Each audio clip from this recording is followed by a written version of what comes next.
সেই দিন গেছিলাম কলেজ, কিন্তু লিপস্টিক কেন? তো এতটা পরিমাণে বৃষ্টি হয়েছে যে রাস্তাতেই জল জমে গেছে। তো এদিকে আমি এখন যাচ্ছি কলেজে, তো এতটা পরিমাণে জল দেখো, এখন পুরো রাস্তার সাথে এখন চলে এসেছি যেখানের উদ্দেশ্যে আমি বেরিয়েছিলাম, সেই জায়গায় আমি এখন চলে এসেছি। তো বুঝতে পারছো কোথায় চলে এসেছি, যে এক্সাম। তো এক একজন করে এখন ডাকা হচ্ছে, তো এদিকে আমাদের এক্সাম নেওয়া হচ্ছে। এই রুমটাতেই আগে আমাদের ক্লাস নেওয়া হতো।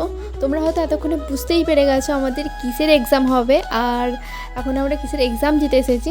তো এদিকে এখন সবাই এক্সাম দিচ্ছে। অনেক দিন পর আবার সবার সাথে একসাথে দেখা হয়েছে।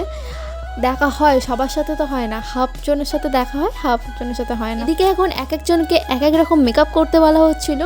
তো এইদিকে যেমন একেবারেই ডেকেছিল আমায়, তো এইদিকে আমি এখন আমাকে লিপস্টিক পরাতে বলেছিল, ওইটাই আমি সুন্দর করে লিপস্টিকটা পরাচ্ছিলাম। টাইম সবার জন্য 1 মিনিট, 1 মিনিটের মধ্যে আমাদের লিপস্টিক বলো, আই মেকআপ বলো, যা কিছুই আমাদের ওই 1 মিনিটের টাইমটার মধ্যেই আমাদের পুরোটা কমপ্লিট করতে হবে। আমার ভিডিও আসেনি, তো এবার থেকে প্রতিদিন ভিডিও আসবে। তো ভিডিওটা তোমাদের কেমন লাগলো অবশ্যই কমেন্ট করে বলো, আর চ্যানেলকে অবশ্যই সাবস্ক্রাইব করো। আজকে ভিডিওটা এখানেই শেষ করছি, দেখা হবে কাল। তো চলো, বাই।